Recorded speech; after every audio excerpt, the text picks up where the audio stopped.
Ayan, magandang araw guys. Nandito tayo ngayon sa site sa isang project namin dito sa Bulacan. So ito, ang gagawin namin dito is laban yan lahat.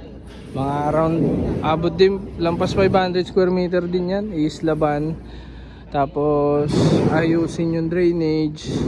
Ayan, tapos kasama yung yan, i-repair yan yung mga trusses, re-repaint, yung roof papalitan, mga gutter ayusin. Ayan, may mga tagas-tagas kasi.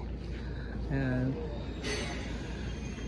Tas ito merong mga aayusin lang dito kasi may mga tagas na tubig parang nanggagaling dun sa kabilang side. Ayan.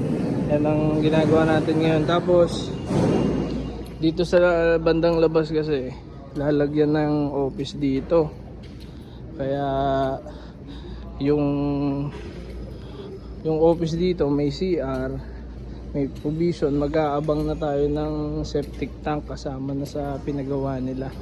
So dito yung tropa na gagawa na sila ng ano dito, septic tank. Ayan, para sa office dito sa harap. Ayan. Dito ngayon tayo guys sa may Bulacan. Ayan, ito yung isang ano, yan, ang malaking trabaho dito yung roofing guys. Papalitan lahat yan kasi butas na, kinakalawang na eh. Ayan. Tapos repaint lahat ng trusses. Yan ang ano dito, yan ang trabaho natin.